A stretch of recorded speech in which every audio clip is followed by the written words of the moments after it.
जय हिंद। आपका फिर से लक्ष्य साथी यूट्यूब चैनल पर स्वागत है। आज हम इसके अंदर देखेंगे कि वैदिक साहित्य की भौगोलिक पृष्ठभूमि, या कहें कि आर्यों का निवास स्थान, या हम यह भी कह सकते हैं कि वो स्थान जहाँ पर वैदिक सभ्यता फली फूली, या कहें कि जहाँ पर वैदिक सभ्यता उत्पन्न हुई, जहाँ पर रही वैदिक सभ्यता रही।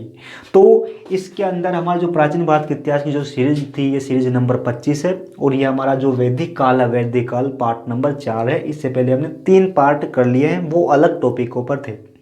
तो इसके अंदर हम देखेंगे कि जो वैदिक साहित्य इसकी भौगोलिक पृष्ठभूमि, या कहें कि जहाँ पर वैदिक सभ्यता फली फूली वो स्थान, या कहें कि जो वैदिक जो आर्य थे, आर्यों का निवास स्थान के बारे में देखेंगे। तो हमारे इतिहासकारों ने वैदिक साहित्य का जो कालक्रम डिसाइड किया वो है 1500 ईस्वी पूर्व से लेकर 500 ईस्वी पूर्व तक लगभग, है ना। इससे थोड़ा ऊपर नीचे हो सकता है।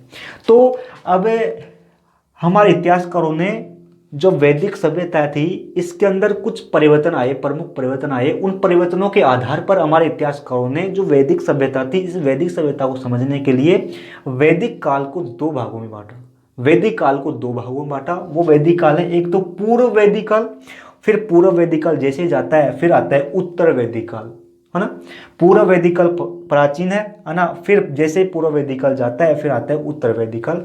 तो हमारे इतिहासकारों ने पूर्व वैदिक काल का जो टाइम पीरियड डिसाइड किया वो है 1500 ईस्वी पूर्व से लेकर 1000 ईस्वी पूर्व तक को माना पूर्व वैदिक काल।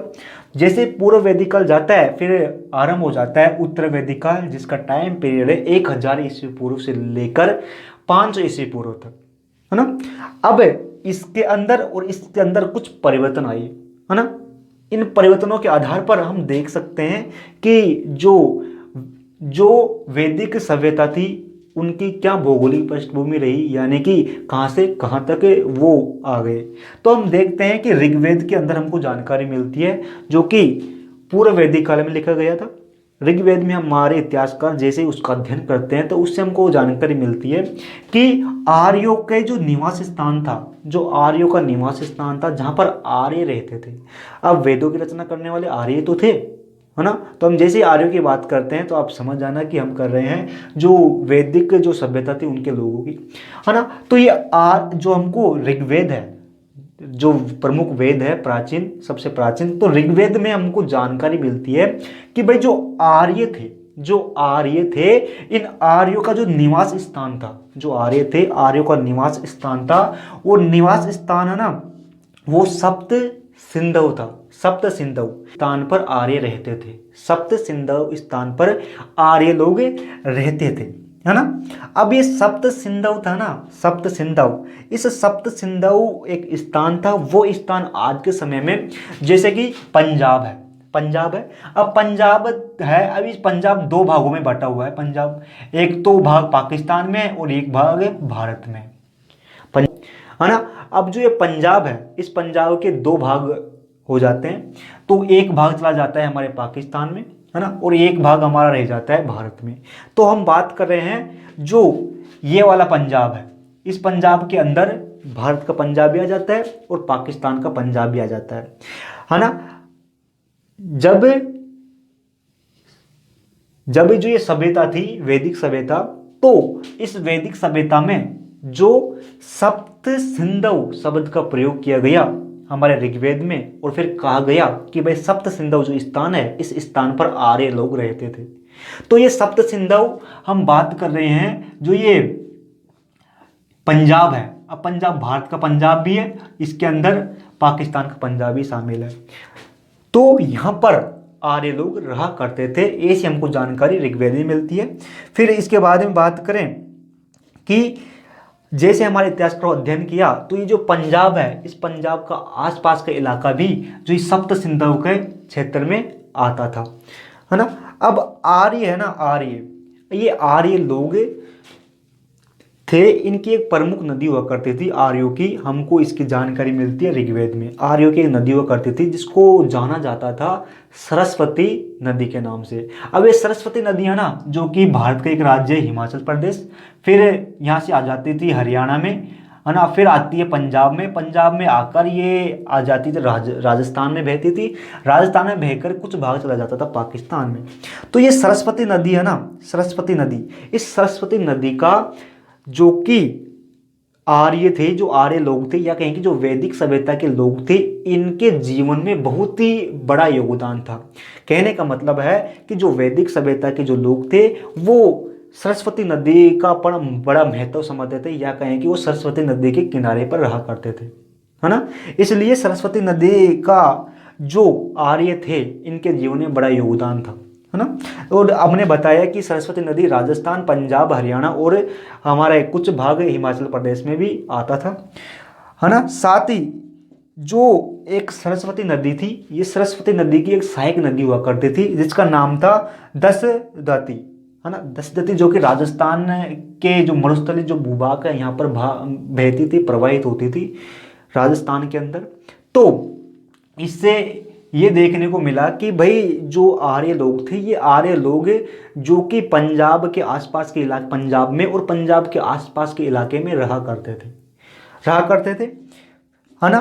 और अब ये सिंधु नदी थी, है ना, सिंधु नदी के तो पश्चिम में, है ना। और यह जो गंगा नदी थी, इस गंगा नदी थी भारत के अंदर, जो गंगा नदी थी, इस गंगा नदी को जो सिंधु सभ्यता के जो लोग थे या कहें कि आर्यों के निवास स्थान की पूर्वी सीमा माना जाता था। यानी कि कहा जाता था कि भाई आर्य रहते हैं यहाँ पर, आर्यों के पश्चिम में सिंधु नदी है और आर्यों के पूर्व में जो गंगा नदी है, इनका बॉर्डर डिसाइड करती थी।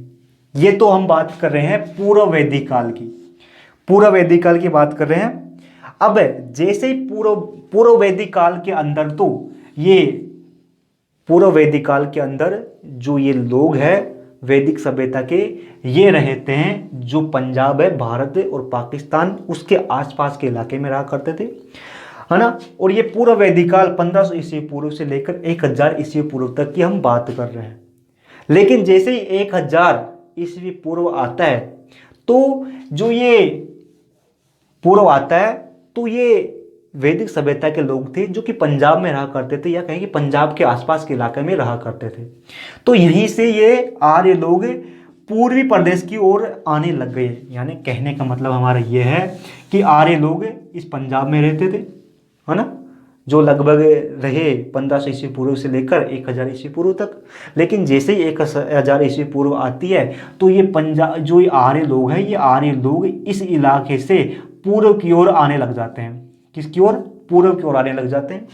अब कहने का मतलब जो सप्त सिंधु क्षेत्र था, इस सप्त सिंधु क्षेत्र से पूर्व की ओर आने लग जाते हैं, है ना। और ये धीरे धीरे जो ये गंगा नदी है, धीरे धीरे जो गंगा नदी है, जो गंगा घाटी है, हमारी गंगा घाटी है, इस गंगा घाटी के आसपास आकर बसने लग जाते हैं, या कहेंगे गंगा घाटी की जो इलाका है यहाँ पर आकर रहने लग जाता है। अब ये आकर रहने लग जाता है और यहाँ पर जो प्रमुख स्थान बनते हैं, ये प्रमुख स्थान यानी कि जैसे ही सप्त सिंधु क्षेत्र से जो आर्य लोग आकर गंगा घाटी में रहने लगते हैं, तो गंगा घाटी में कुछ प्रमुख स्थान महत्वपूर्ण बन जाते हैं, है ना, जहाँ पर जो सिंधु वैदिक सभ्यता थी, इस वैदिक सभ्यता में महत्वपूर्ण ये केंद्र बन जाते हैं। जैसे कि कुरु, जो कि कुरु क्षेत्र था हमारा, है ना, जहाँ पर महाभारत होती है, कुरु क्षेत्र, है ना, कुरु, पांचाल और ये एक महत्वपूर्ण स्थल मिल जाते हैं। इनके अलावा विदेह, कौशल, है ना, और अंग, जो कि हमारा अंग हुआ करता था यहाँ पर, अंग देश, ये प्रमुख केंद्र के रूप में बन जाते हैं वैदिक काल में, है ना। अब इनकी जानकारी हमको मिलती है, जो ब्राह्मण ग्रंथ है इनके अंदर इनकी हमको जानकारी मिलती है। कहने का मतलब यह है कि आरंभ में जो ये लोग थे, है ना, वैदिक सभ्यता के या कहेंगे जो आर्य थे, ये रहते थे पंजाब वाले इलाके में। लेकिन जैसे ही 1000 ईस्वी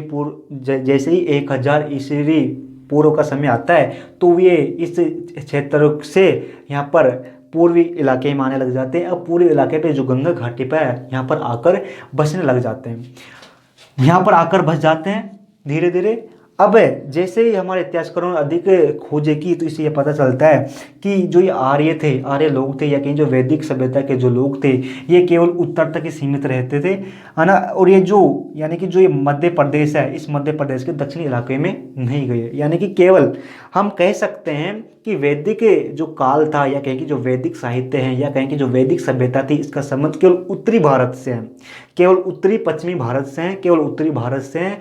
वो दक्षिणी भारत तक नहीं पहुंचे थे, या कहें कि दक्षिण भारत तक उनका विस्तार नहीं हुआ था।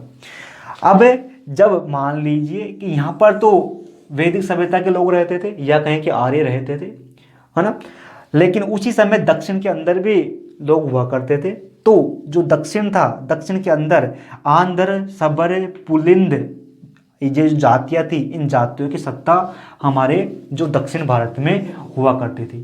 तो कहने का मतलब यह है कि हमारा जो वैदिक जो सभ्यता थी, या कहें कि जो वैदिक काल था, इसका केवल संबंध उत्तरी भारत से ही है ना। जिसमें पहले पूर्व वैदिक काल में तो केवल जो पंजाब है, इस आसपास के इलाके में था, फिर धीरे धीरे ये पंजाब से हमारे जो गंगा घाटी थी यहाँ पर बढ़ने लगते हैं। तो अब हमने इसमें जानने की कोशिश की। अब इसके बाद में जो पार्ट नंबर 5 होगा, इस पार्ट नंबर 5 के अंदर हम देखेंगे कि हमको वैदिक साहित्य, वैदिक जो सभ्यता थी, इसकी पुरातात्विक साक्ष्य मिल रहे हैं, उन साक्ष्यों के बारे में बात करेंगे। जय हिंद, फिर मिलते हैं। इनके अलावा जो टेलीग्राम चैनल है, इस वीडियो के डिस्क्रिप्शन मिल जाएगी, वहाँ पर आप जाओगे, है ना, तो वहाँ पर जो ये हमने देखा उसके नोट्स वहाँ पर मिल जाते हैं। तो फिर मिलते हैं।